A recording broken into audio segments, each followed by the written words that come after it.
In 1536, a woman woke up in a palace and didn't dress herself, couldn't dress herself. It took 8 women 2 hours to construct her body into something acceptable for public view. She ate breakfast while being watched by dozens of people. Every bite counted, every gesture analysed. By noon, she'd attended 2 religious services, received 17 petitions, and been bled by a physician who thought draining a pint of her blood would cure her headache. By evening, she'd eaten a 10-course meal, while sitting alone on a platform, danced for 3 hours in a gown that weighed 40 pounds, and been undressed by the same 8 women who'd dressed her that morning. Then she went to bed, but not alone, never alone. A woman slept at the foot of her bed, watching, listening, documenting every sound she made in her sleep. This was a normal Tuesday. What you're about to hear isn't the story of Henry VIII's 6 wives. It's the hour-by-hour reality of what it meant to wake up as a Tudor queen. The rituals that filled every moment, the surveillance that never stopped, the grotesque medical treatments, the food you couldn't actually eat, the clothing that crushed your organs, the daily routine that, for half of them, ended on a scaffold. Before we begin, tell me in the comments where you're tuning in from and what time it is where you are. I love knowing who's joining us from around the world. And if you genuinely enjoy what we create here, take a moment to like and subscribe. Now dim the lights, get comfortable, maybe turn on that fan for some background noise. Let's walk through a single day in the life of a Tudor queen. From the moment her eyes opened until the moment they closed. If they closed. 5 a.m, the moment before dawn. You're not allowed to wake up alone.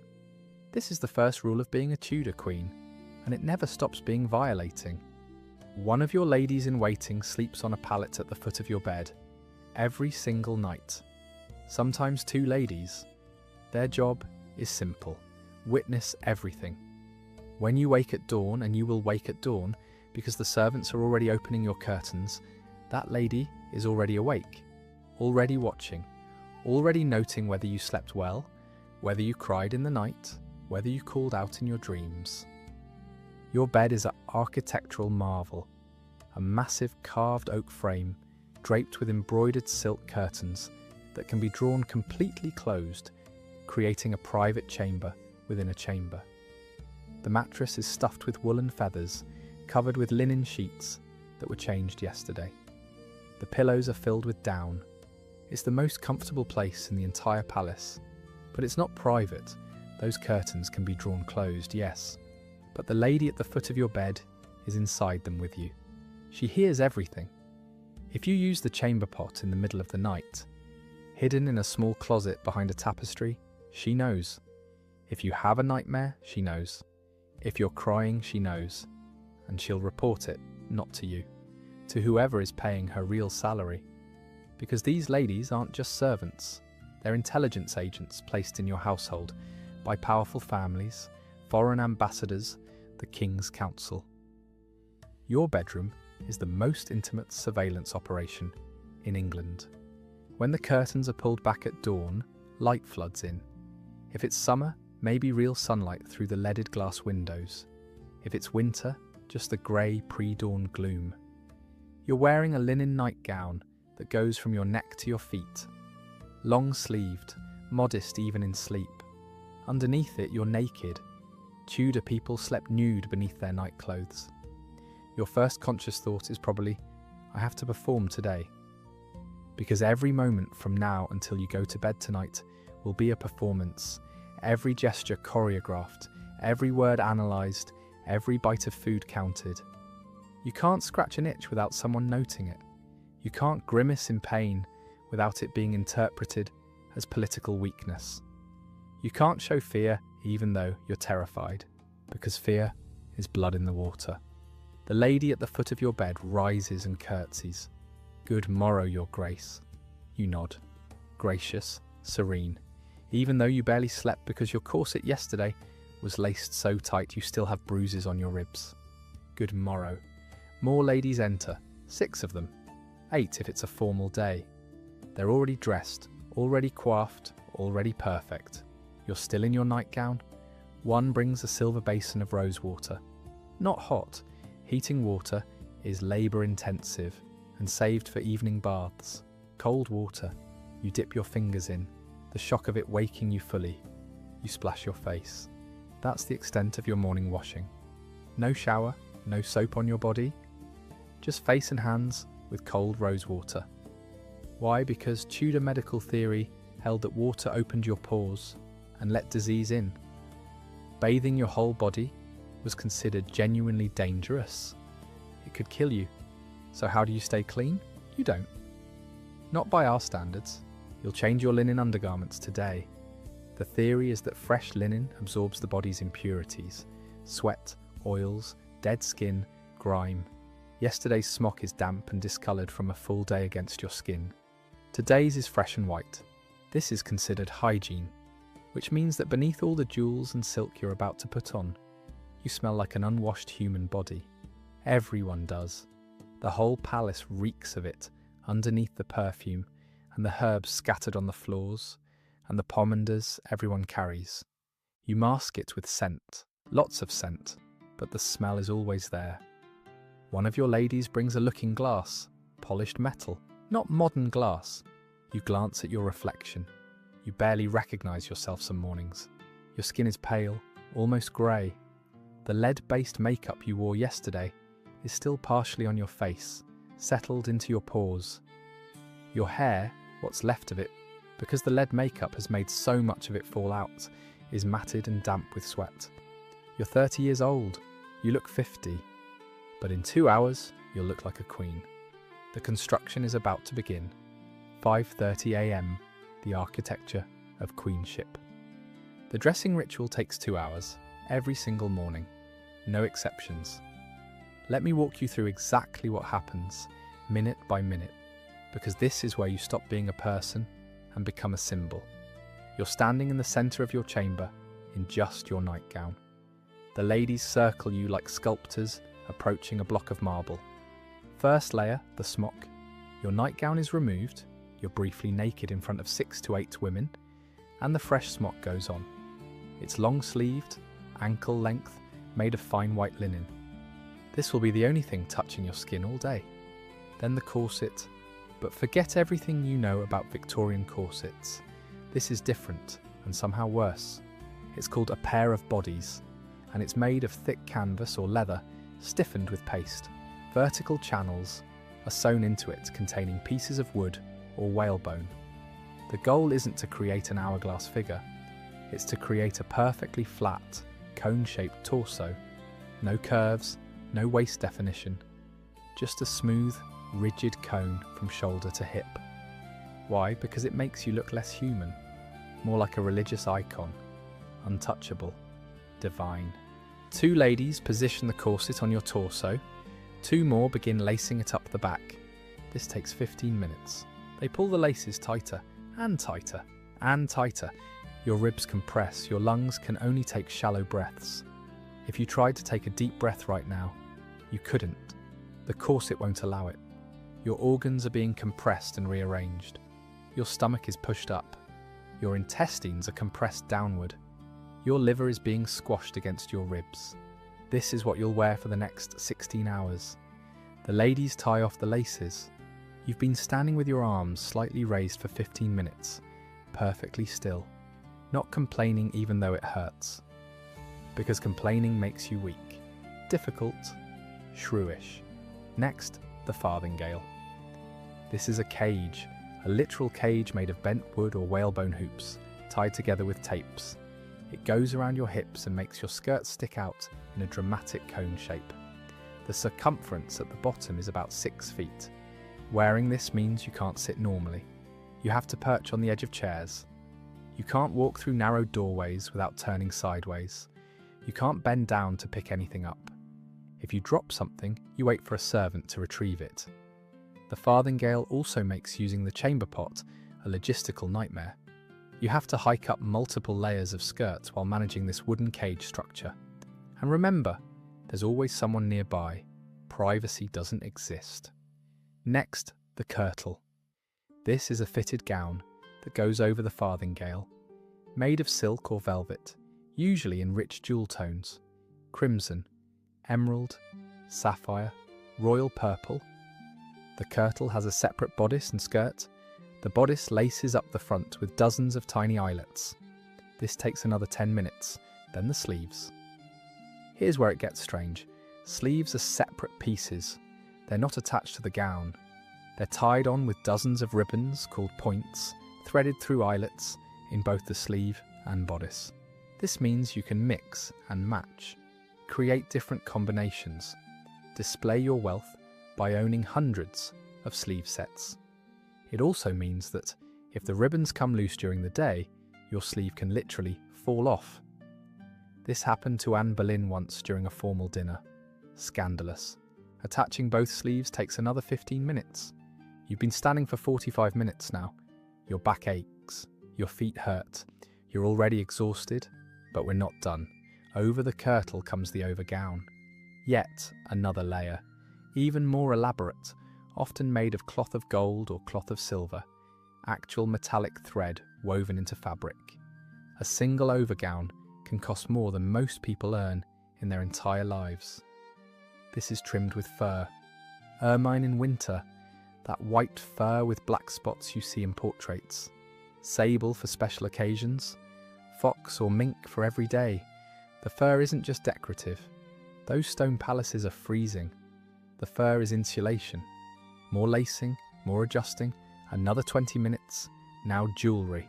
And not just a necklace, we're talking multiple chains of gold layered together. Pendants with gemstones the size of walnuts. Rings on every finger, sometimes multiple rings per finger. A girdle, a decorative belt from which hangs everything you need for the day. A prayer book bound in velvet. A pomander ball filled with perfume to mask odours. A small mirror in a jewelled case. Sometimes a knife for cutting food. Medieval pockets, basically, hanging from your waist. Finally, the headdress. Your hair needs to be completely hidden. Showing hair as a married woman is considered immodest, almost sexual. So your hair has been braided tightly and pinned flat against your scalp. This was done earlier, while the ladies were working on your body. The headdress goes on top. Could be a French hood, that curved headpiece that sits back on the head, or an English gable hood, the angular pointed style. Either way, it's heavy. It's secured with dozens of pins pushed directly into your hair and scalp. The pins hurt. They'll give you a headache within hours, but they're necessary to keep the headdress from falling off. 2 hours have passed since you woke up. You look in the mirror again. This time, you see a queen.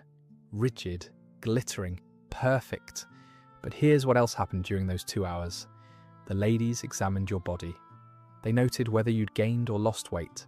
They looked for marks, bruises, signs of pregnancy or illness. They saw everything. And they'll report what they saw to whoever is paying attention. Your body isn't yours. It's a political document that gets read every single morning by women whose loyalty you can never fully trust. You're finally dressed.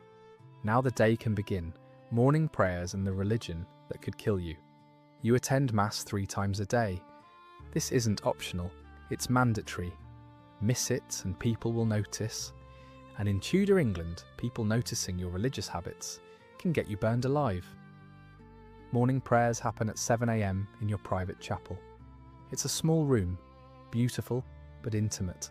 Stained glass windows filter coloured light across stone floors. An altar draped in embroidered silk. A crucifix, though even that's controversial now. Some reformers say crosses are idolatry. Everything about religion is dangerous. You process to the chapel with your ladies following. This 50-foot walk from your chambers is public. Courtiers bow, servants curtsy. Everyone watches to see if you're walking steadily. If you look healthy, if you're smiling. Everything is analysed. The chapel is already set up. Your chaplain is waiting. Your ladies arrange themselves behind you. You kneel on a cushioned prie-dieu, a small prayer desk. Your ladies kneel on the stone floor behind you. No cushions for them. The service begins. Here's what most people don't understand. The exact way you pray could get you executed. The Church in England has broken from Rome. Henry VIII declared himself supreme head of the Church of England, but the specifics keep changing depending on which faction is in power that week. Are you supposed to pray in Latin or English? Are you supposed to venerate saints or not? Is the bread and wine literally transformed into Christ's body and blood, or is it symbolic? Get it wrong and you're a heretic, and heretics burn, so you pray carefully. You follow whatever form the king currently prefers. You mouth the words, even if you don't believe them. Your chaplain leads the service. He's young, ambitious, and almost certainly reporting your every word to the council. Let us pray for the soul of our most gracious sovereign Lord, the King. You bow your head. Amen. And for the health and fruitfulness of our most gracious Queen. There it is, fruitfulness. The only thing that actually matters. Amen. The prayers continue. Latin phrases wash over you. You cross yourself at the appropriate moments. You kneel and rise and kneel again, the corset making even this simple movement difficult. The service lasts about 30 minutes. Here's what you're actually thinking about while the prayers drone on. Your predecessor. If you're Jane Seymour, you're thinking about Anne Boleyn, executed just weeks ago. You're praying in the same chapel where Anne prayed, kneeling where she knelt. If you're Catherine Howard, you're thinking about Anne Boleyn and Catherine of Aragon and Jane Seymour, 3 women who came before you, 2 executed, 1 dead in childbirth. The chapel feels haunted. After the service ends, you remain kneeling for a few extra minutes. Private prayer. This is your chance to actually pray, not just perform praying. What do you pray for? A son, obviously. That's the only prayer that matters. But also survival, protection, wisdom, the strength to make it through another day of performing grace under impossible pressure.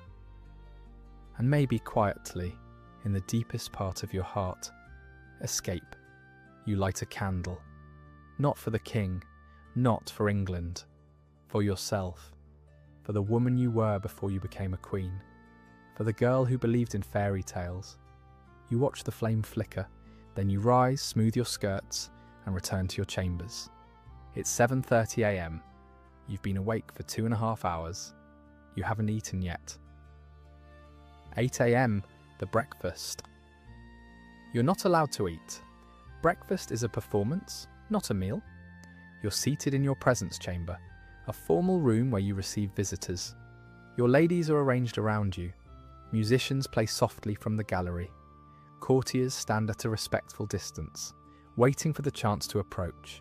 A table has been set before you with a pristine white cloth.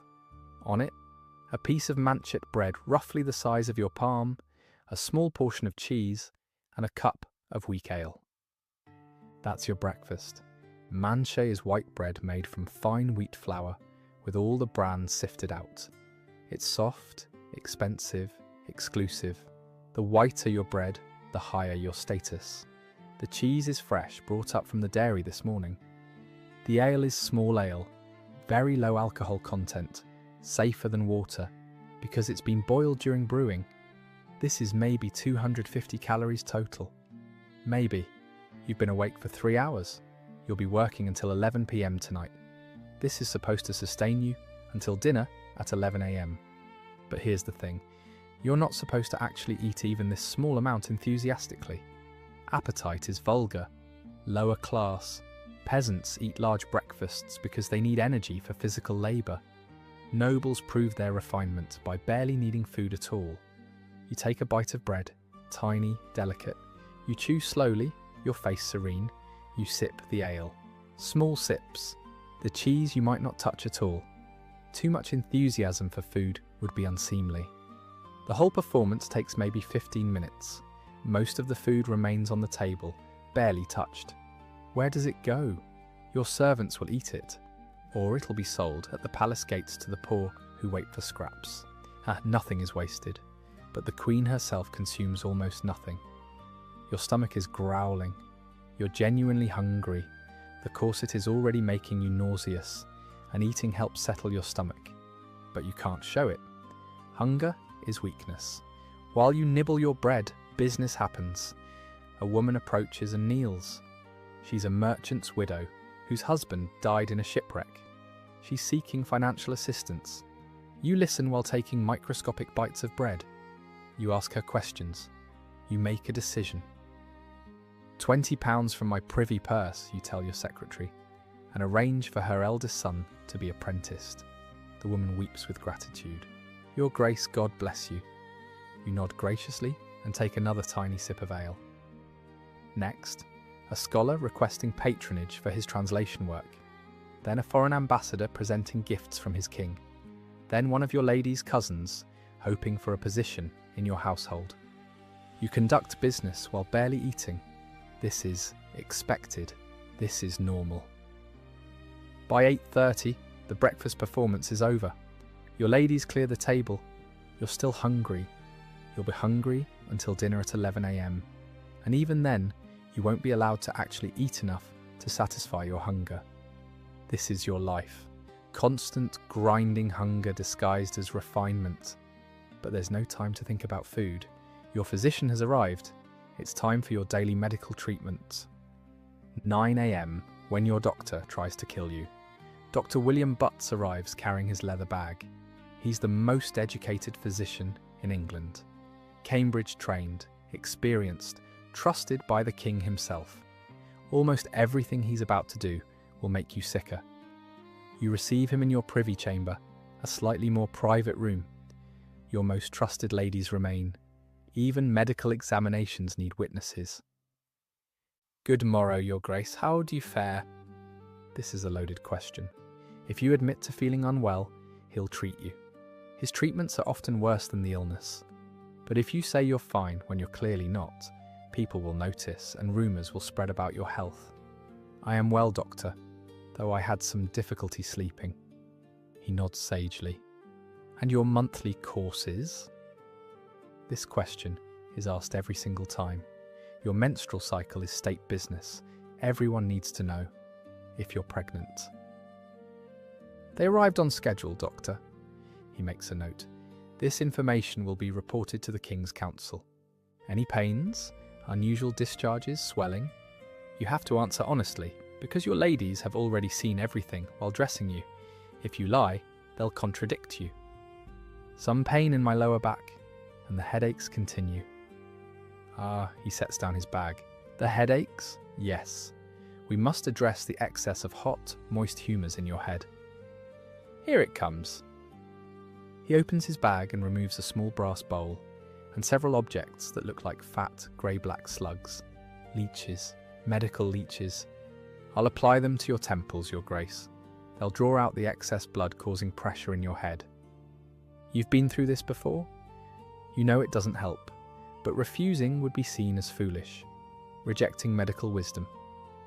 You sit very still while Dr. Butts places 2 leeches on your temples, one on each side. You feel them attach, their sucker mouths finding purchase on your skin. Then the sucking sensation as they begin to feed. It's revolting. They're cold and slimy, and you can feel them moving, pulsing as they gorge themselves on your blood. You have to sit like this for an hour, perfectly still, while parasites drink from your face. Your ladies sit nearby doing embroidery, pretending this is completely normal. Because it is normal. Everyone does this. The leeches swell. They get fatter and darker, bloated with your blood. Dr. Butts watches approvingly. Excellent. The humours are draining nicely. After an hour, he removes them. They're enormous now, engorged. He drops them back in his bag. He'll use them again on other patients. Your temples are bleeding from the bite wounds. He presses cloths against them to stop the flow. How do you feel, your Grace? Dizzy, nauseous, worse than before. Much improved, doctor. Thank you. Excellent. I'll return tomorrow to address the back pain. We'll try a poultice of crushed beetles and herbal paste. Beetles. He's going to rub crushed insects on your back. This is medicine. He bows and departs. Your ladies clean the blood from your temples and reapply your makeup. no one mentions that the treatment probably caused more harm than good, that bloodletting causes anemia, which causes headaches, that you're trapped in a cycle where the cure creates the disease. This will happen again tomorrow, and the day after, and the day after. Regular bloodletting is considered essential for health. If you're not being bled, you're not being properly cared for. It's 10 a.m. You've been awake for 5 hours, eaten maybe 200 calories, and been drained of about half a pint of blood. Time for morning audiences. 10 a.m, the throne room, where every smile is warfare. Your presence chamber is full when you enter. Maybe 100 people, courtiers, foreign ambassadors, nobles seeking favour, clergy, merchants, petitioners. Everyone wants something. You take your seat on the dais, a raised platform with a throne-like chair beneath a canopy of estate. The canopy marks you as royalty. No one else gets to sit under one. Your ladies arrange themselves around you on cushions. They'll sit there for hours, embroidering, listening, watching. Musicians in the gallery begin to play. Lutes and viols, soft, courtly music that creates a civilized atmosphere. But don't be fooled. This room is a battlefield. The first person to approach is Lord Suffolk.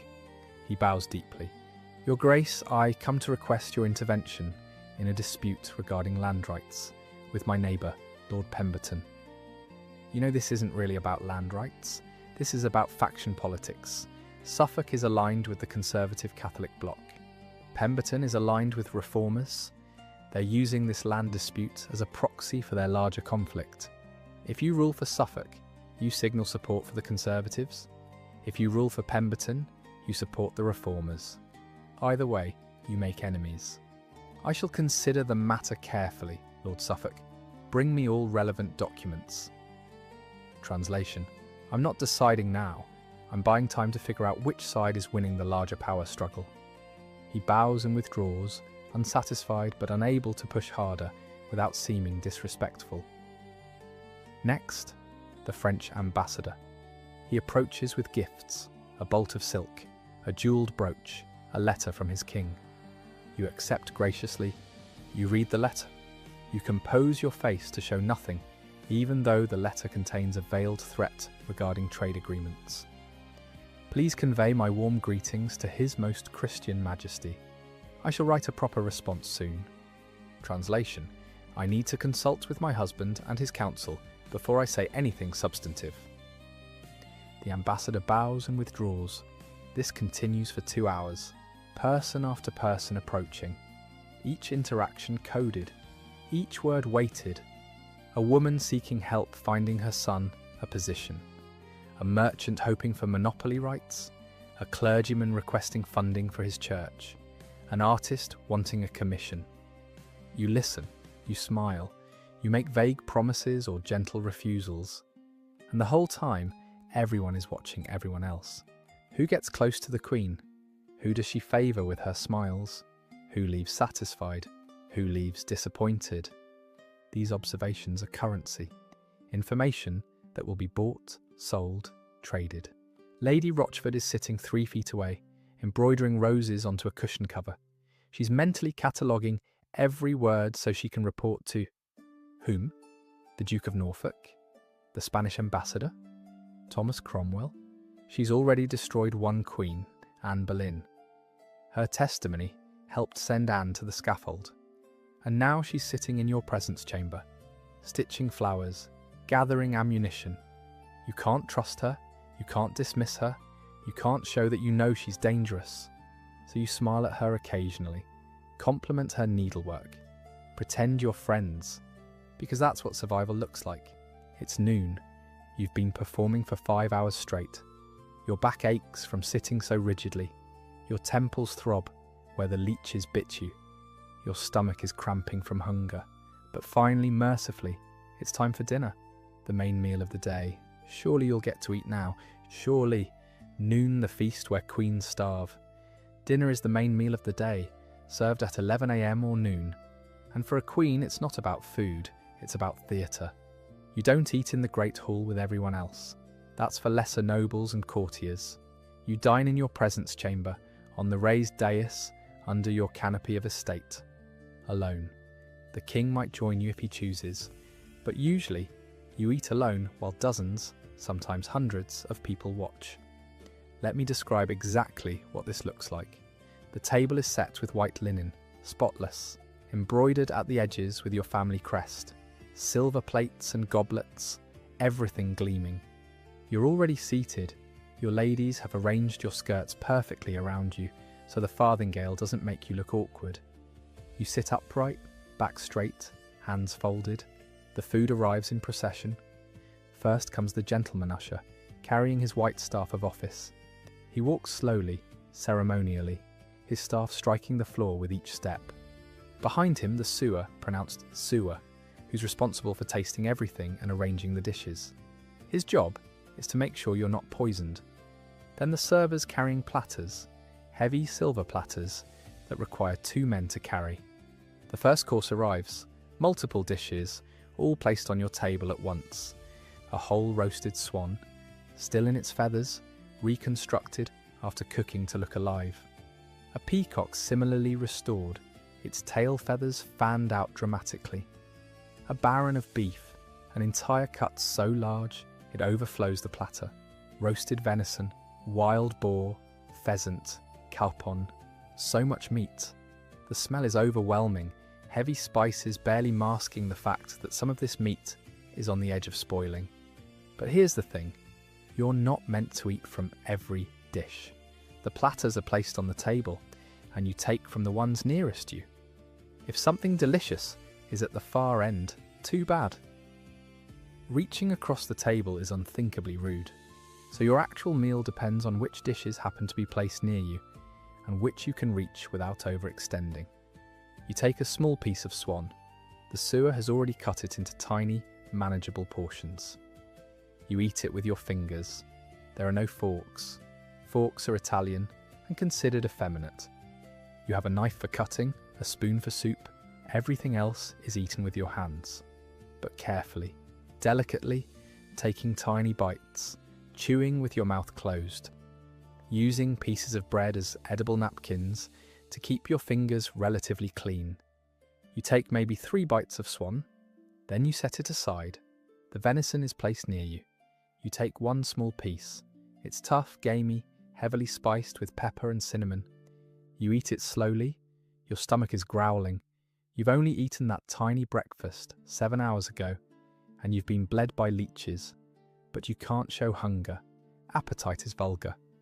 Meanwhile, everyone in the room is watching, noting what you eat, how much, whether you seem to have a healthy appetite, or whether you're picking at your food like someone who's ill. Everything is intelligence. The second course arrives.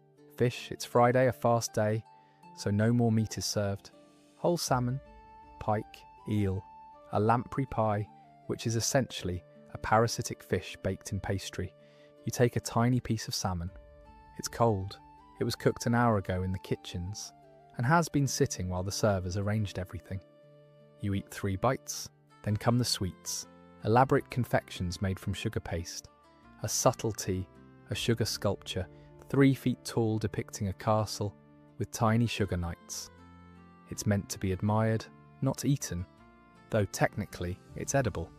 Tarts filled with preserved fruits, custards flavoured with rose water, wafers drizzled with honey.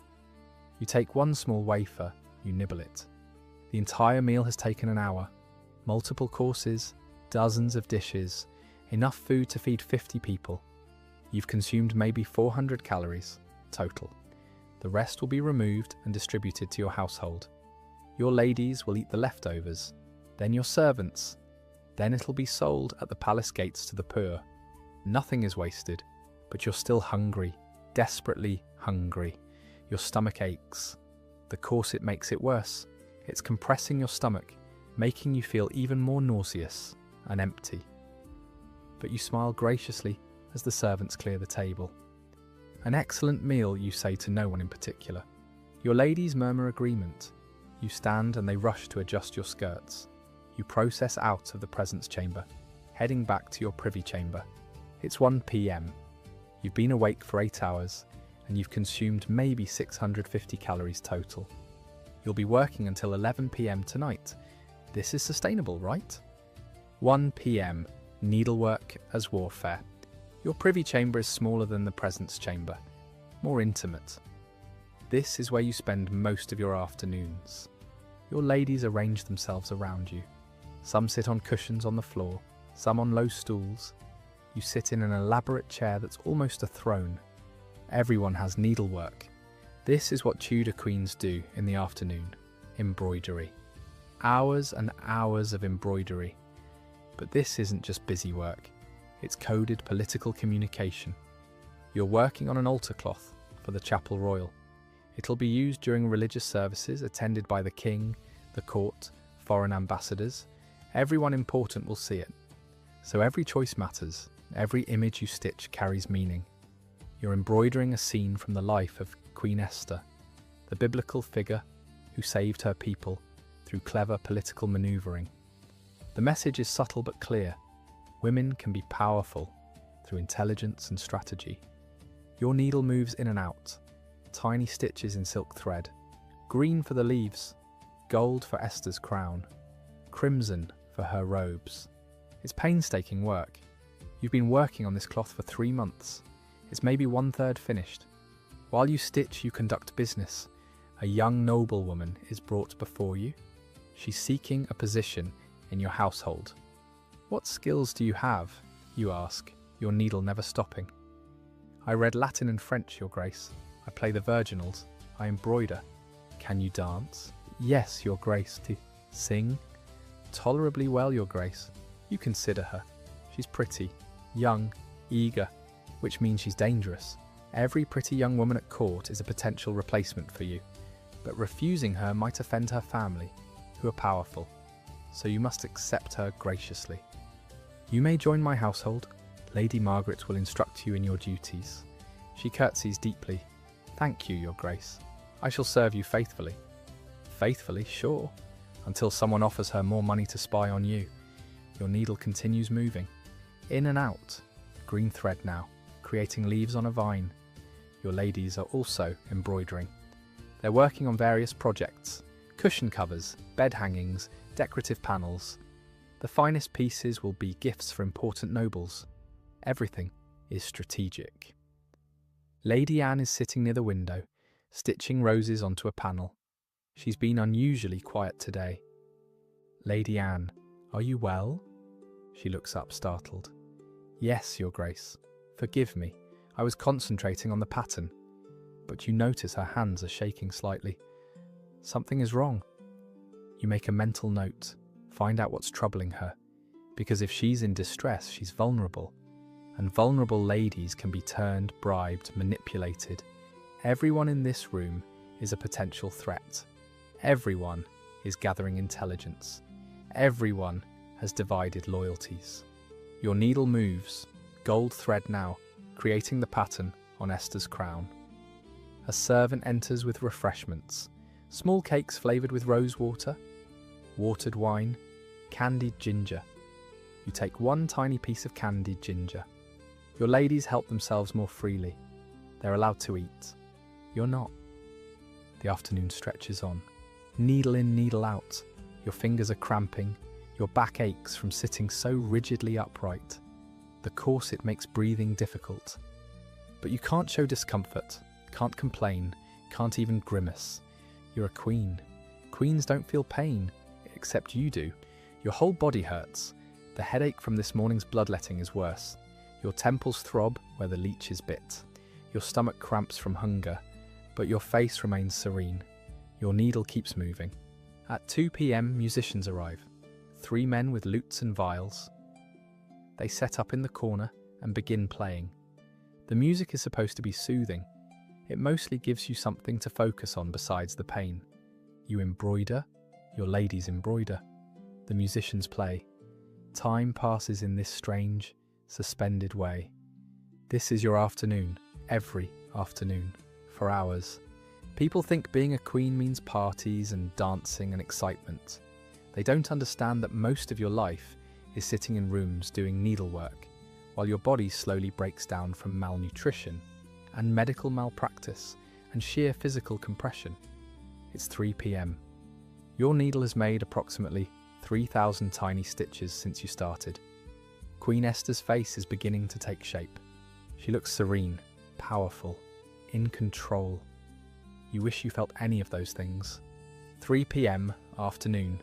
Prayers and the weight of theology. Time for prayers again. You've already attended morning mass. Now comes afternoon prayers. You process to your chapel. Again. Your ladies follow. Again. The same kneeling, the same Latin phrases, the same crossing yourself at appropriate moments. But afternoon prayers are shorter, maybe 15 minutes instead of 30. Your chaplain leads the service. You respond at the correct times. Your ladies murmur behind you. But here's what's actually happening in your head. You're thinking about Catherine of Aragon, how she attended prayers multiple times a day, how devout she was, how certain of her faith, and how it didn't save her. Henry divorced her anyway. She died in exile, still insisting she was his true wife. Prayer didn't protect her. You're thinking about Anne Boleyn, how she was a religious reformer, how she championed Protestant ideas, how she owned banned books and distributed English Bibles, and how she was executed anyway, accused of adultery, incest, treason. None of it probably true. Reform didn't protect her. You're thinking about Jane Seymour, how she was traditionally pious, how she favoured old Catholic practices even after England broke from Rome, how she prayed constantly during her pregnancy, and how she died 12 days after giving birth. Childbed fever, infection, agony. Piety didn't protect her. So what are you praying for? What's the point? But you keep praying, because not praying would be noticed, and noticed is dangerous. Amen, you murmur. Amen, your ladies echo. The service ends. You remain kneeling for an extra moment. Private prayer. What do you actually pray for in this moment? Not for a son. You're tired of that prayer. Tired of reducing yourself to a womb. Not for the king's health. You don't mean it anyway. You pray for something simpler. One day of not being watched. One day of wearing comfortable clothes and eating until you're full and lying in bed without someone documenting your breathing. One day of being human instead of being a queen. Then you rise, smooth your skirts, and return to your chambers. It's 3:30 p.m. The afternoon stretches ahead of you. More needlework, more performance, more hours of sitting rigid and smiling. 4 p.m, the garden. Walk where escape is impossible. You need air, you need movement. You need to see something other than these stone walls. I shall walk in the gardens, you announce. Your ladies immediately rise. 3 of them will accompany you. You're never allowed to walk alone. You process through corridors, downstairs, out through a doorway, into the privy garden. The garden is beautiful. It's late spring, so roses are blooming. Herbs planted in careful geometric patterns. Gravel paths lined with low hedges. It's enclosed by high brick walls, private, or as private as anything gets when you're a queen. You walk slowly. The farthingale makes quick movement impossible. Your skirts sweep the ground, collecting dust and bits of gravel. The air smells like roses and rosemary and earth. It's the first time all day you've smelled anything other than perfume and sweat, and the stone mustiness of the palace. You breathe deeply, or as deeply as the corset allows. Lady Margaret walks behind you, Lady Catherine beside her. Lady Dorothy brings up the rear. They're not just companions, they're guards, making sure you don't meet anyone inappropriate, making sure you don't do anything inappropriate. You reach a stone bench and sit, carefully. The farthingale requires you to perch on the very edge. It's lovely today, you say. Yes, Your Grace, Lady Margaret agrees. You sit for a moment, looking at the roses, red ones, white ones, pink ones, all perfect, all cultivated, all trapped in their beds, like you're trapped in this palace. A door opens on the far side of the garden. A man enters, one of the king's gentlemen, Thomas something. You've seen him at court but don't know him well. He sees you and immediately bows. Your Grace, forgive me. I didn't realise you were here. It's quite all right. The garden is lovely. Indeed, Your Grace. He should leave now, that's the protocol, but he lingers. The roses are particularly fine this year, he says. Yes, they are. Your ladies have gone rigid. This is dangerous. A man, speaking to the Queen, in a relatively private setting. If anyone sees this and misinterprets it, it could be used against you. Lady Margaret steps forward. Your Grace, perhaps we should return inside. You've been out for some time. Translation: end this conversation immediately before someone reports that you're having inappropriate meetings with men. Yes, you're right. Good day, sir. He bows. Your Grace. You rise and process back toward the palace. Your heart is pounding. That was nothing. A polite exchange about roses. 30 seconds. But it was still dangerous, because everything is dangerous. Back in your chambers, you return to needlework. Your ladies return to theirs. No one mentions the garden encounter, but you know they're all thinking about it, cataloguing it, deciding whether to report it. And that man, Thomas whatever, he might mention it too. I saw the Queen in the garden today. We spoke briefly. By tomorrow the story will have spread. By next week it'll be exaggerated. By next month someone might claim you arranged a secret meeting. You were trying to get fresh air. But fresh air, for a queen, carries risk. The surveillance state inside your body. Your physician returns. Dr. Butts with his leather bag of horrors. Your Grace, time for your afternoon treatment? The back pain you mentioned this morning. He's here to address it. He opens his bag and removes a jar filled with thick, dark paste. It smells terrible. Rancid oil mixed with crushed herbs and something sharp and chemical. This is a poultice of beetles, Your Grace. Spanish fly specifically. It will draw out the cold, damp humours causing your pain. Spanish fly, you know what that is. It's a type of blister beetle. It's toxic. It causes severe skin irritation. But refusing would be seen as rejecting medical wisdom. Thank you, Doctor. Your ladies help you remove your overgown and kirtle. You keep your smock on. Modesty must be maintained, but lift it to expose your lower back.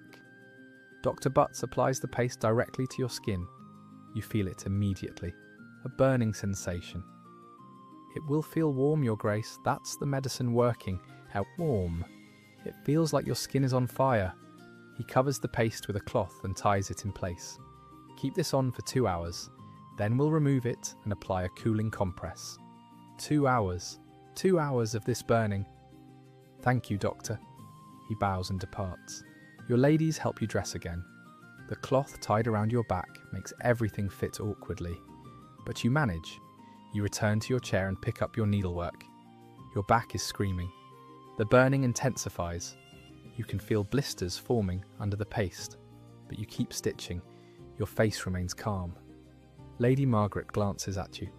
Are you well, Your Grace? Perfectly well, thank you. Your needle goes in and out. Queen Esther's robe is taking shape in crimson thread. The pain in your back builds, burns, throbs. You're being chemically burned by your own physician in the name of healthcare. This is medicine. This is what passes for treatment in the most advanced civilization in Europe. You stitch and burn and pretend you're fine. Because complaining would make you weak, difficult, unqueenly. After 2 hours of agony, Dr. Butts returns to remove the poultice. When he unties the cloth and removes the paste, your skin underneath is red, blistered, weeping. Excellent, he says. The humours have been drawn to the surface. Now we apply the cooling compress. He spreads a different paste, this one green and smelling of mint, over the raw, blistered skin. It doesn't help. It still burns.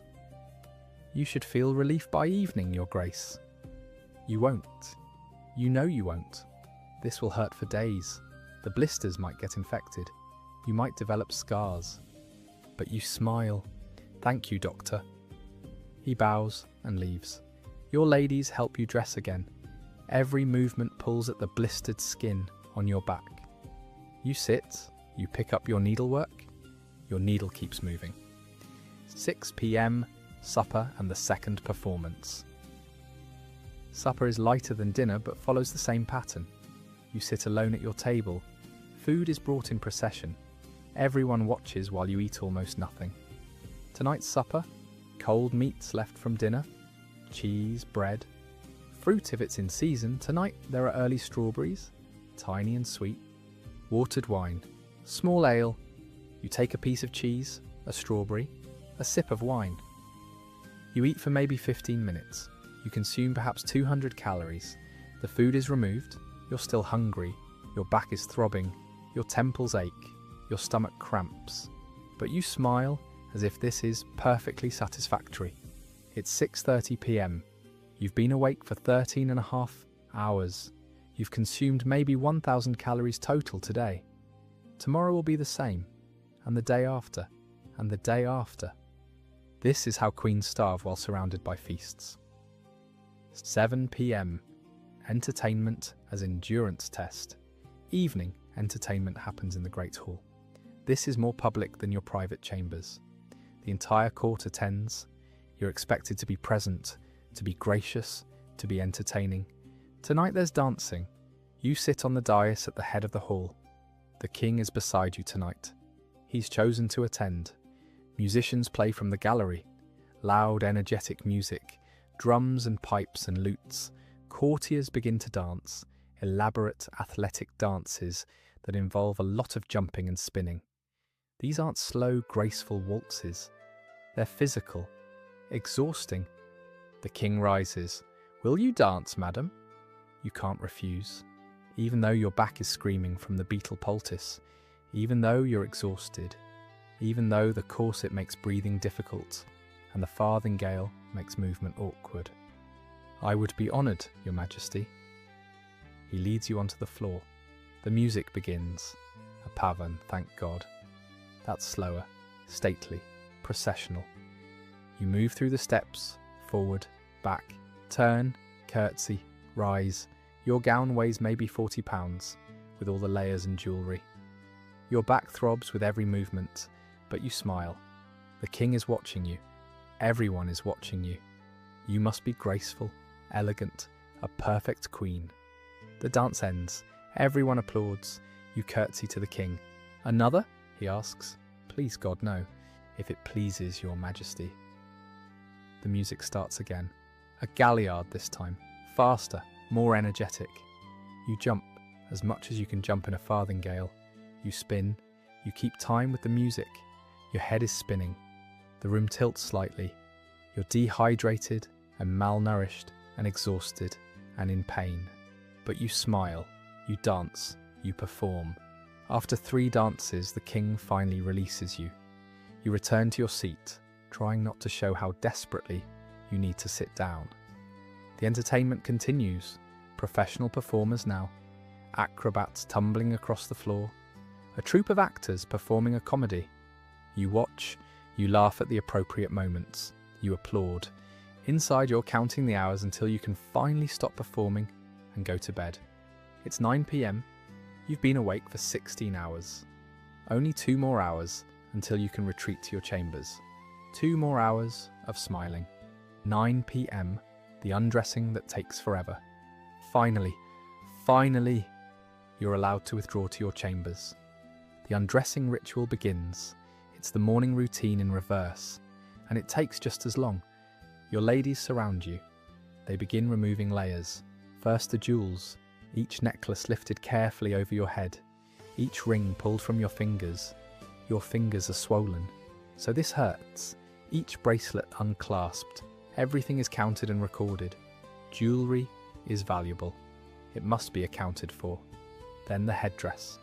The pins are pulled from your hair and scalp. Each one hurts. You've had pins pressing into your head for 16 hours. Your scalp is tender, probably bleeding in places.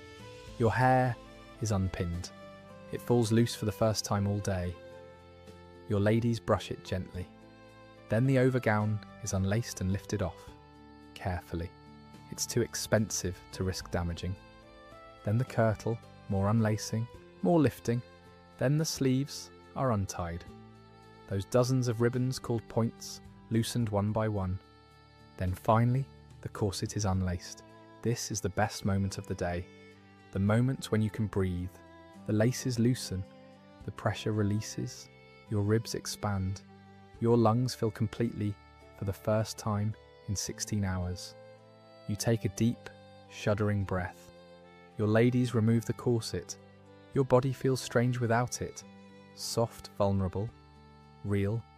Then the farthingale comes off, the cage that's been imprisoning you all day. You're standing in just your smock now, the same smock you put on at 5:30 this morning.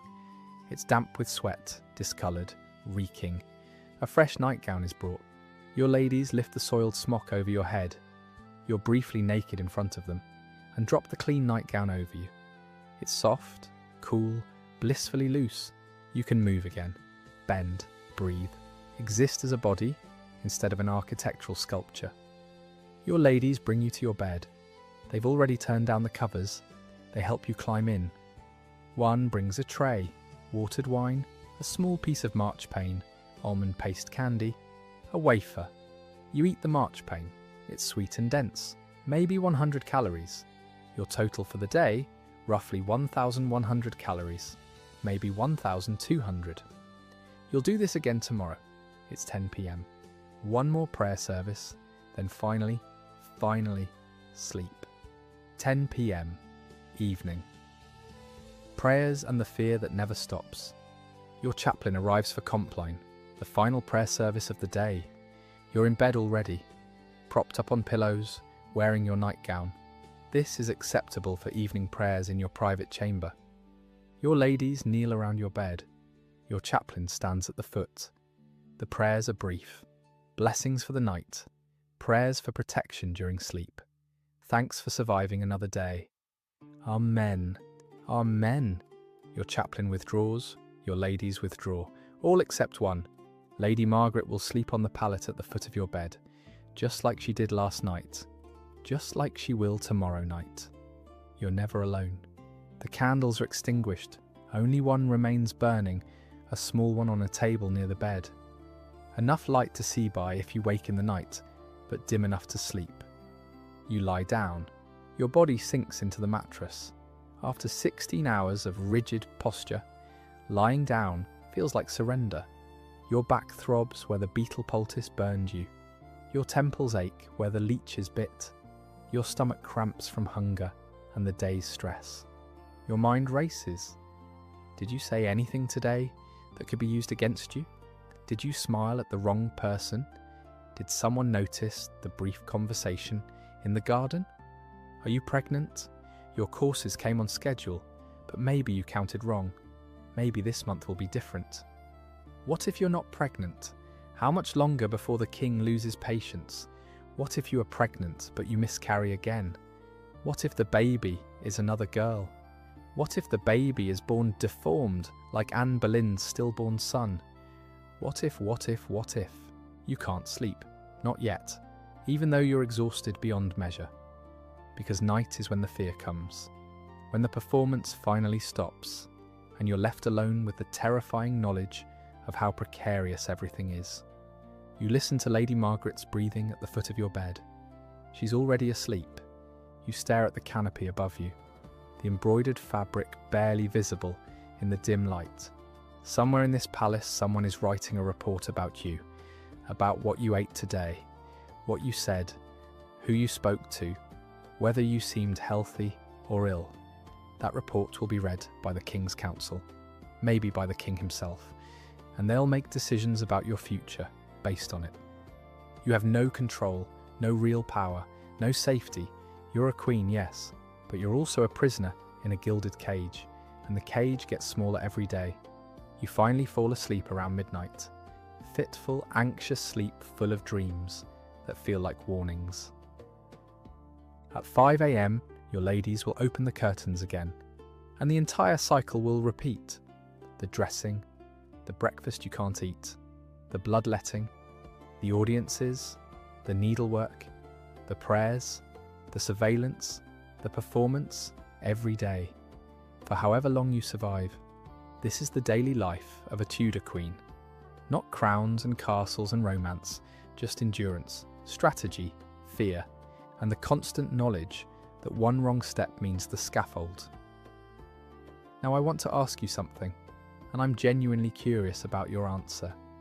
After walking through this single day, every painful, exhausting, terrifying hour, could you have done it? Could you have survived even one day of this routine?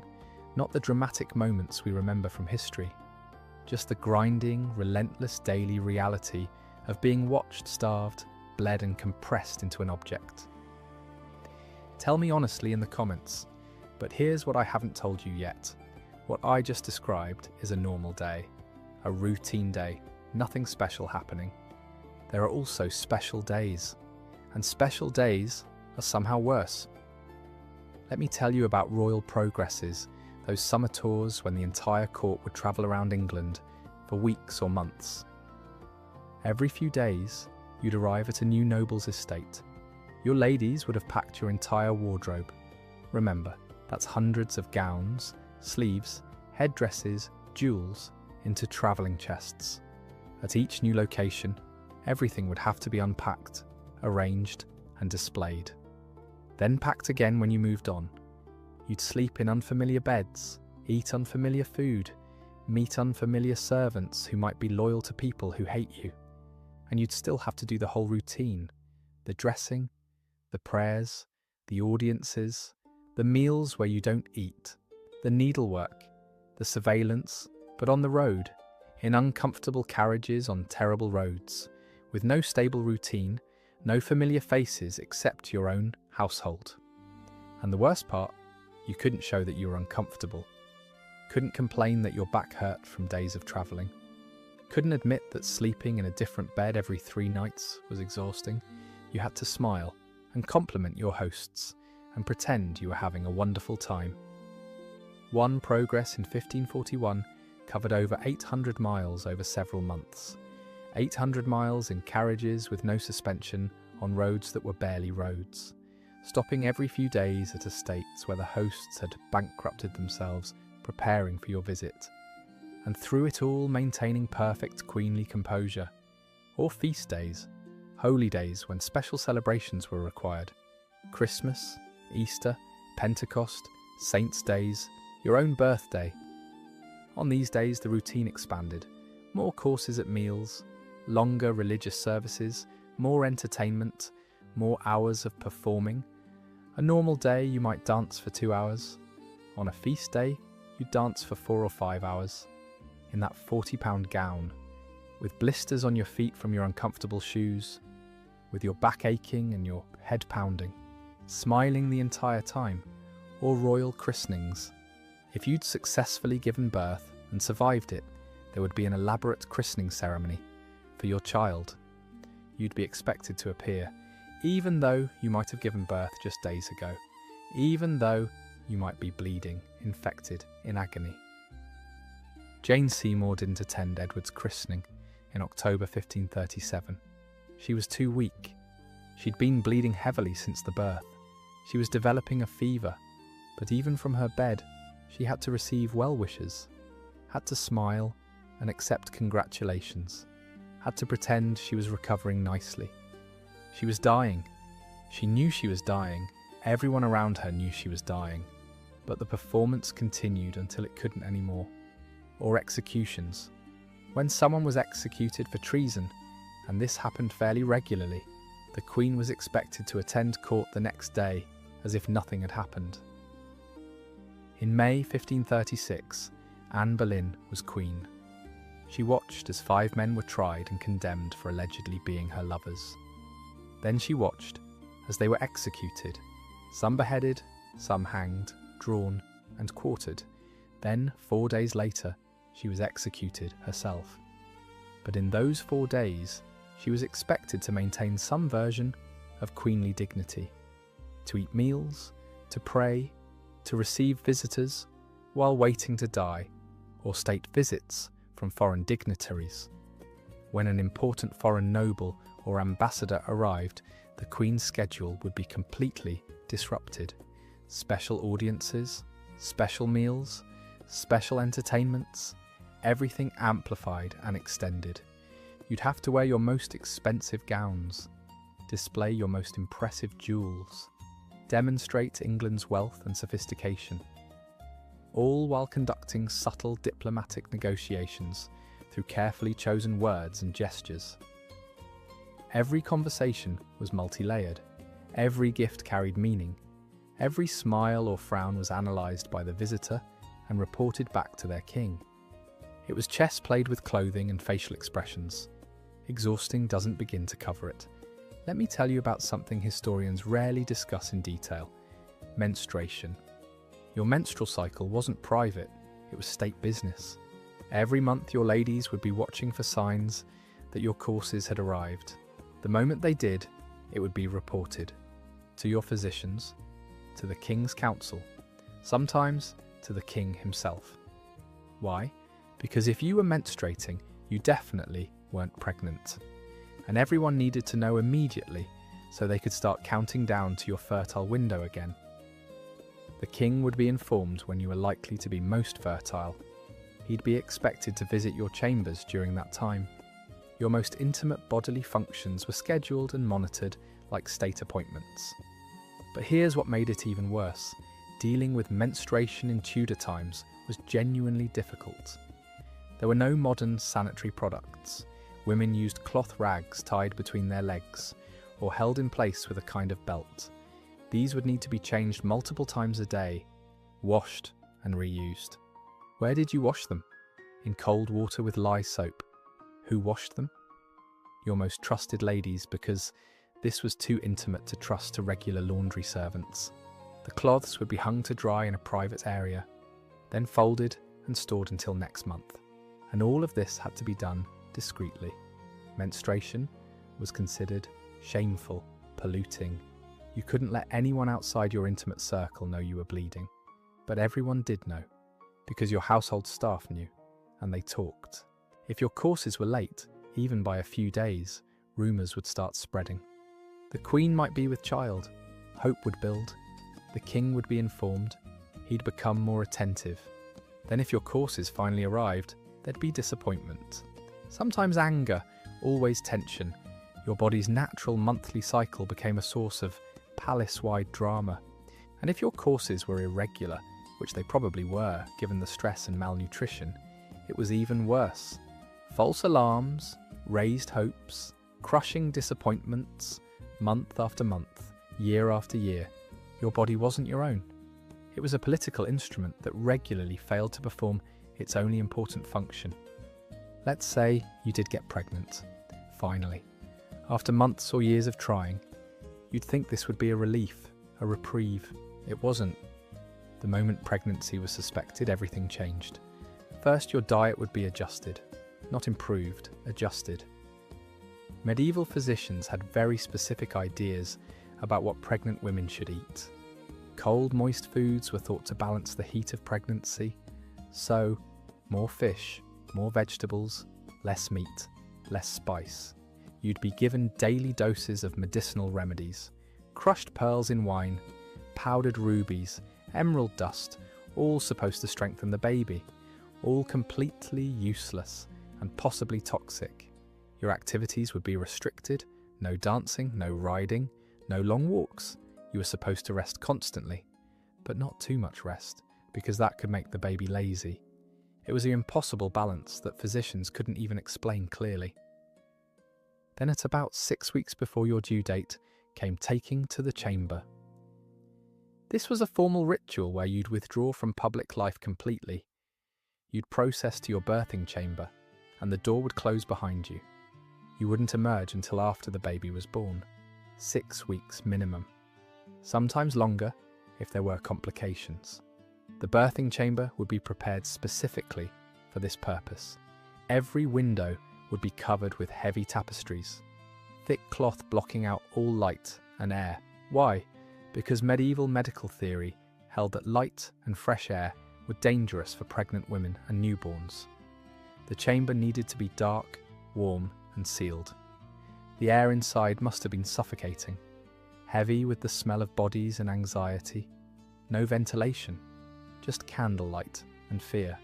You'd live in this dark room for weeks, surrounded only by your ladies and midwives, no men allowed, not even the king. You'd wait and wait, trying not to panic, because you knew the statistics, you knew how many women died in childbirth, you'd seen it. You'd attended other women's lyings-in and watched them die. 1 in 3 women died in childbirth or from childbed fever in the days after. 1 in 3. Those weren't good odds. When labour finally began, you'd be moved to a pallet on the floor.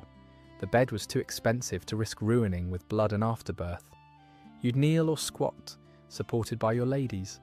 The midwives would do what they could.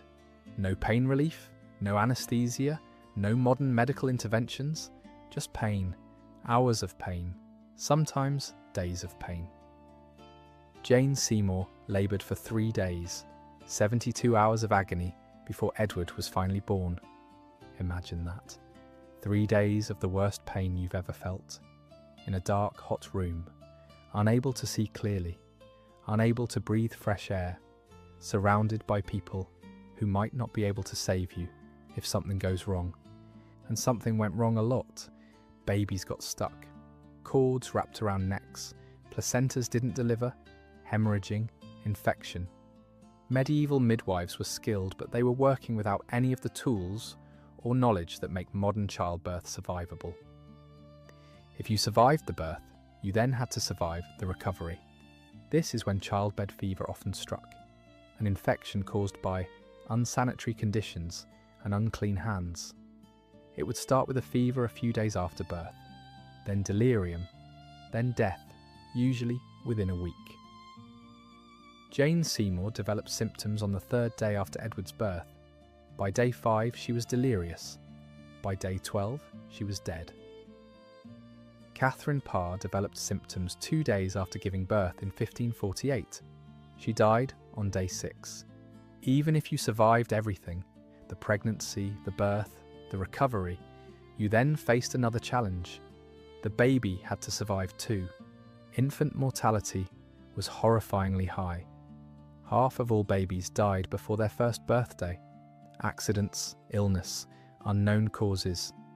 You could go through all of that, the months of pregnancy, the agony of childbirth, the dangerous recovery, only to watch your baby die anyway. Catherine of Aragon lost 5 babies this way. 5 pregnancies, 5 births, 5 tiny coffins. Only Mary survived, so pregnancy wasn't a relief. It was the beginning of a months-long ordeal that might kill you, might kill your baby, or might end in grief even if you both survived.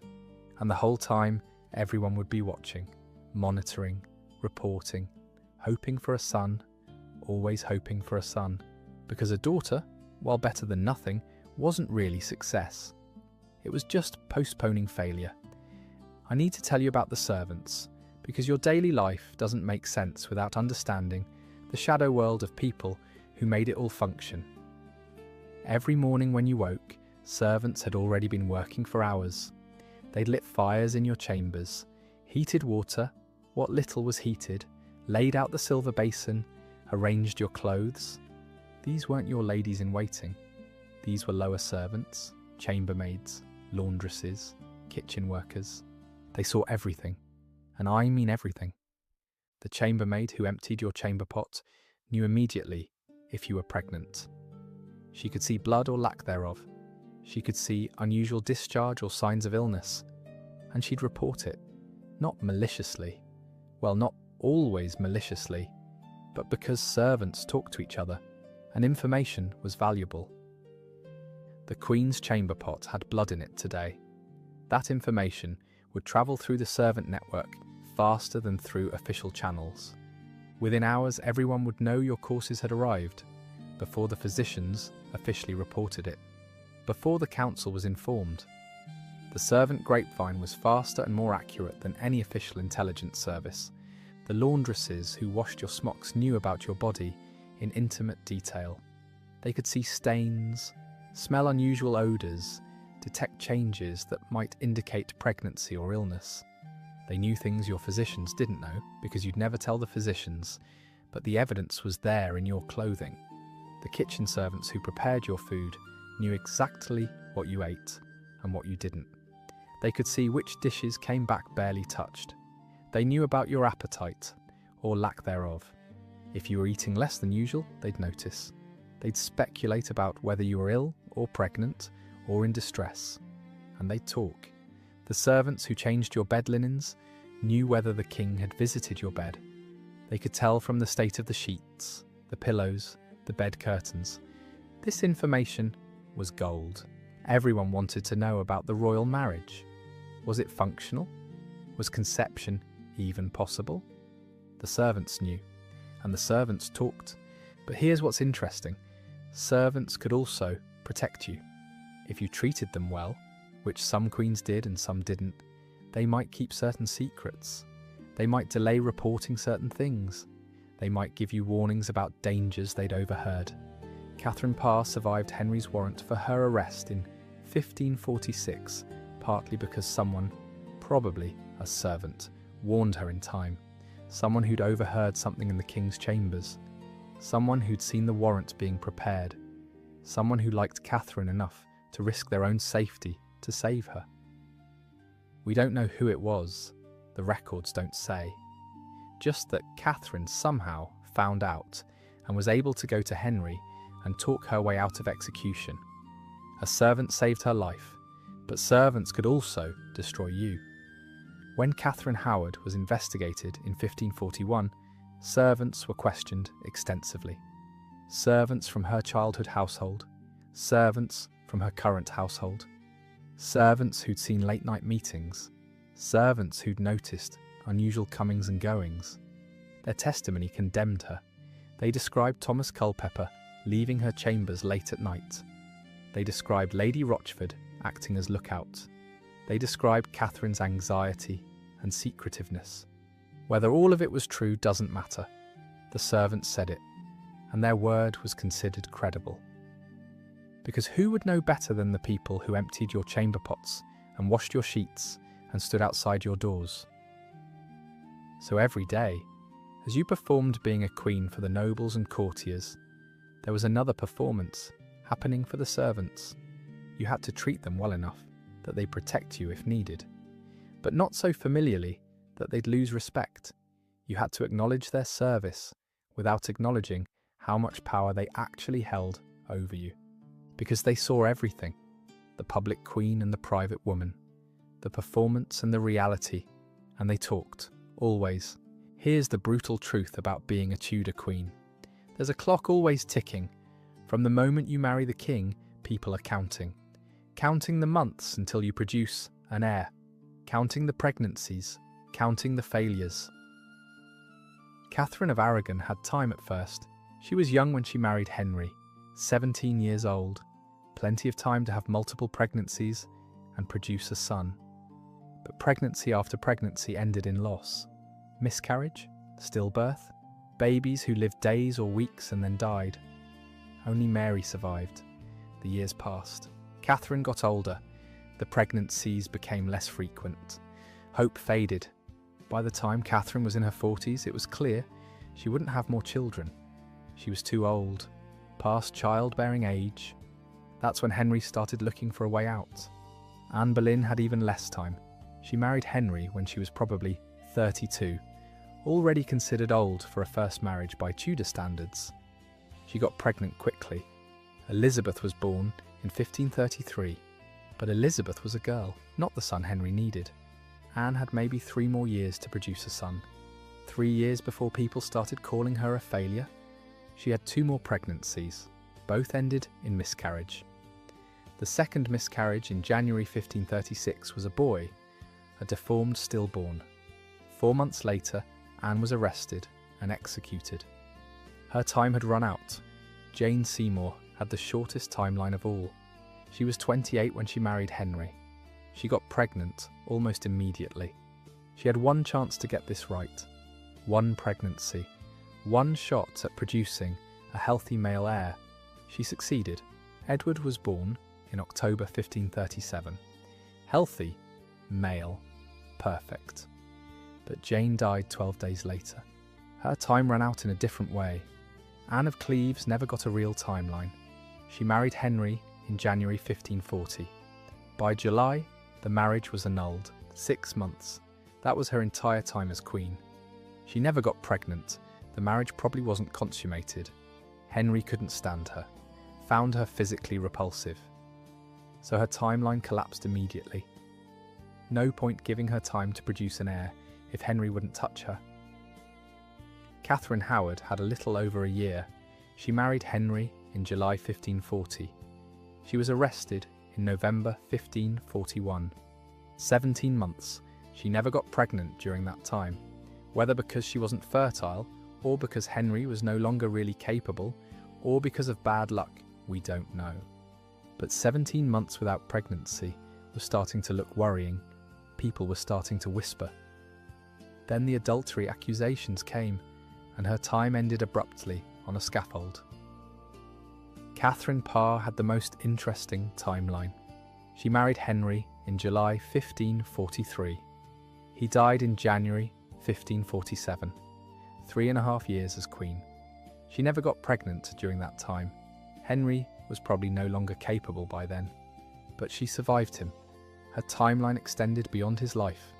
Then she remarried quickly, got pregnant at 36, and died of childbed fever 6 days after giving birth. Even Catherine Parr's extended timeline ended in childbirth. The clock is always ticking for Tudor queens. Tick, tick, tick. Month by month, pregnancy by pregnancy, failure by failure. And when the clock runs out, so does your life. Either literally, execution, death in childbirth, or functionally. Divorce, being set aside, becoming irrelevant. Time was never on your side. Let me tell you something most people don't realise. Tudor queens were slowly poisoning themselves every single day. That white makeup they wore, it was called ceruse. It was made from white lead mixed with vinegar. Lead, the toxic heavy metal we now know, causes brain damage, organ failure, and death. They were painting it on their faces every morning, thick coats of it, to achieve that pale porcelain complexion that was fashionable. The makeup would crack during the day when they smiled or spoke, so they'd reapply. More lead, more poison. Over months and years, the effects would accumulate. Hair loss. Tudor portraits often show women with very high foreheads and thin hair. That's not just fashion. They were plucking their hairlines, yes, but their hair was also falling out from lead poisoning. Skin damage. The lead destroyed skin tissue, made it thin, grey, prone to scarring, which meant you needed more makeup to cover the damage, which caused more damage. A vicious cycle. Neurological effects. Lead poisoning causes headaches, confusion, mood changes, tremors. Remember Anne Boleyn's terrible headaches? Possibly lead poisoning. Remember Catherine Howard's emotional instability? Possibly lead poisoning mixed with actual terror, but the lead wasn't helping. Reproductive problems. Lead poisoning can cause miscarriages and stillbirths. How many of Catherine of Aragon's pregnancy losses were just bad luck? And how many were caused or contributed to by the lead makeup she wore every day for decades? We'll never know. But the correlation is disturbing. And it wasn't just the face makeup.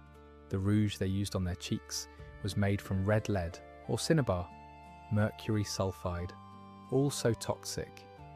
The lipstick was made from crushed insects mixed with more lead compounds. Everything they put on their faces was poisoning them. But they couldn't stop, because pale skin was a mark of nobility. It meant you didn't work outdoors.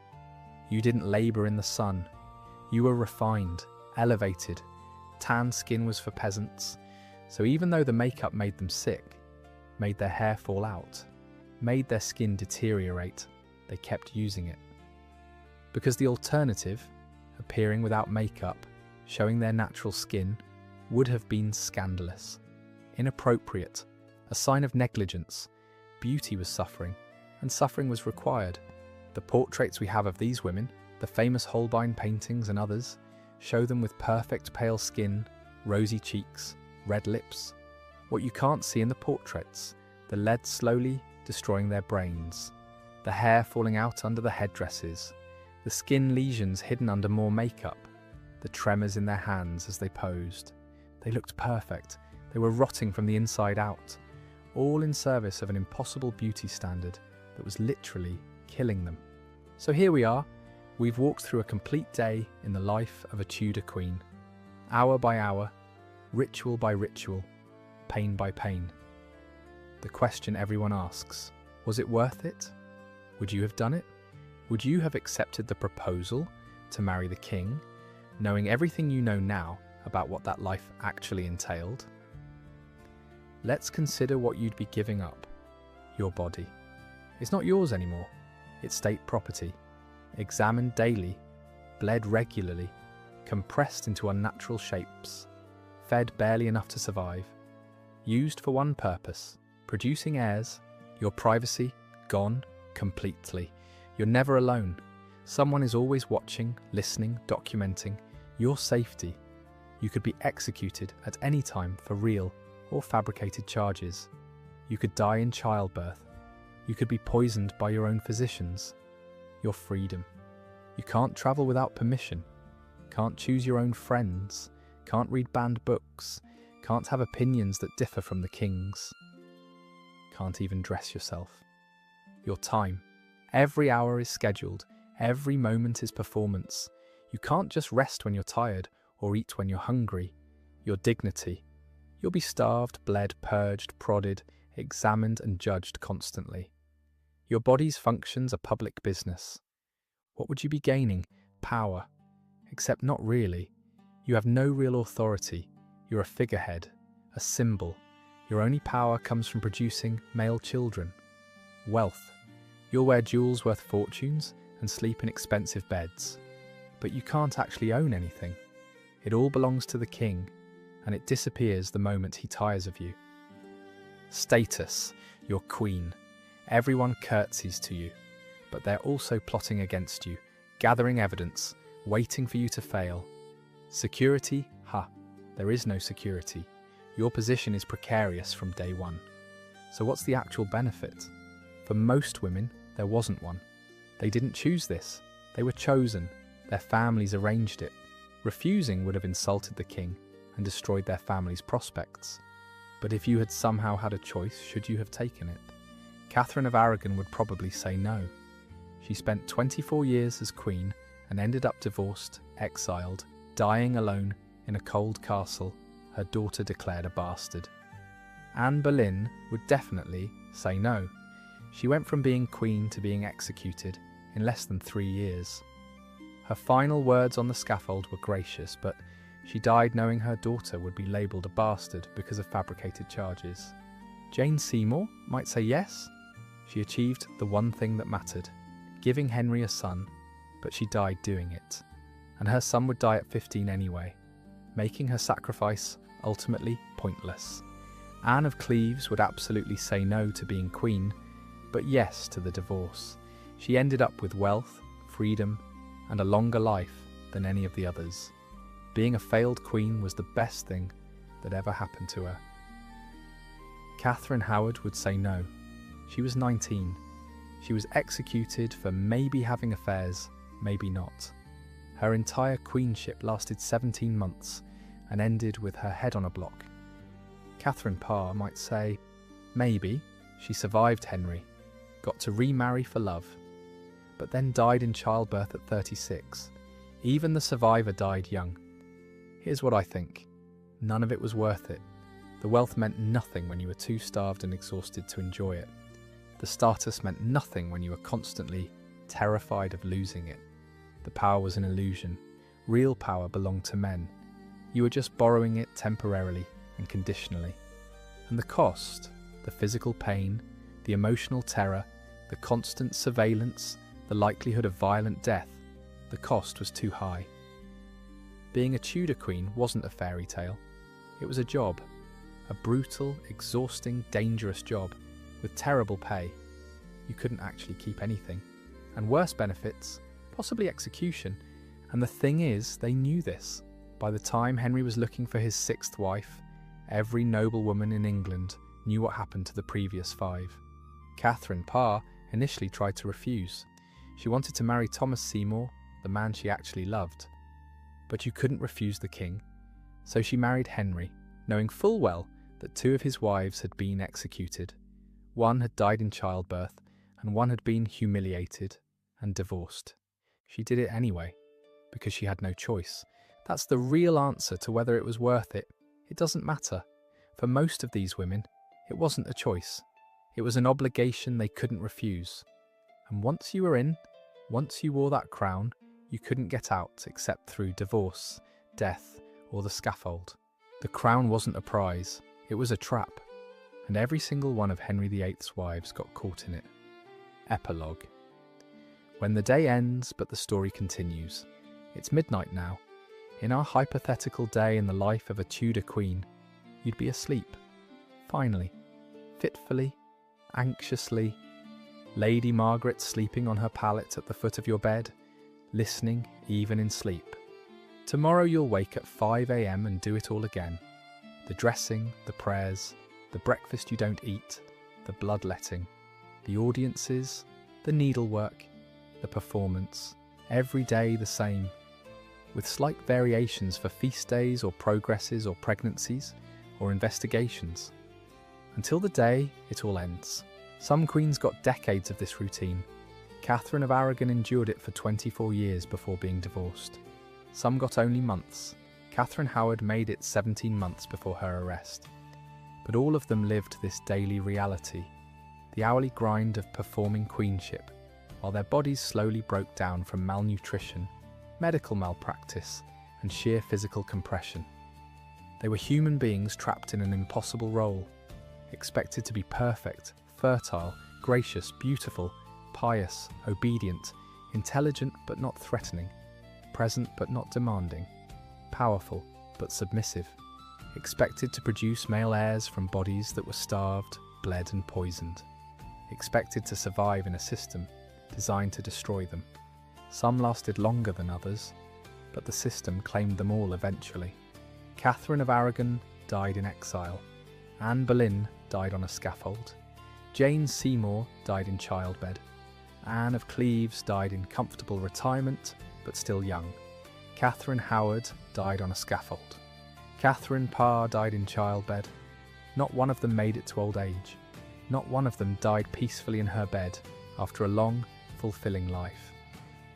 The role of Tudor Queen was fatal, one way or another. But here's what we should remember. They weren't just historical figures. They weren't just names in a rhyme. Divorced, beheaded, died, divorced, beheaded, survived. They were women who woke up every morning and put on uncomfortable clothes and attended boring prayers and conducted tedious business and tried desperately to survive another day. They had headaches and sore feet and hunger cramps and moments of joy and moments of terror. They had inside jokes with their ladies. They had favourite foods they rarely got to eat. They had books they loved and music that moved them and gardens they found peaceful. They were human, and they deserved to be remembered, not just for how they died, but for how they lived. For the thousands of small moments that filled their days, the ritual of being dressed, the performance of eating, the hours of needlework, the constant surveillance, the medical treatments, the fear, the grinding, relentless daily work of being a queen. That's what I wanted to show you today, not the dramatic moments, the weddings and executions and coronations, but the ordinary day, the routine that filled most of their lives, because that's where the real story is. In the morning light filtering through leaded glass windows, in the weight of the corset compressing your ribs, in the taste of watered ale and manchet bread, in the sting of leeches on your temples, in the hours of embroidering Queen Esther's robes in silk thread, in the fear that kept you awake at night. That was the daily life of a Tudor queen. Not crowns and castles and romance, just survival, hour by hour, day by day, until you couldn't survive anymore. Thank you for walking through this day with me, for staying with these women through every painful, exhausting, terrifying hour. If this changed how you think about Tudor queens, if they feel more real to you now, more human, more worthy of empathy, please like this video and subscribe. History isn't just kings and battles and dates. It's the daily texture of human lives, the small moments that fill the hours between the dramatic ones. And these women's lives were filled with moments we barely remember. But they lived them. They endured them. They survived them for as long as they could. Sleep well tonight, in your comfortable bed, with your privacy, with your freedom, and remember them, not as queens, as women. Women who woke up every morning wondering if they'd survive the day. Until next time.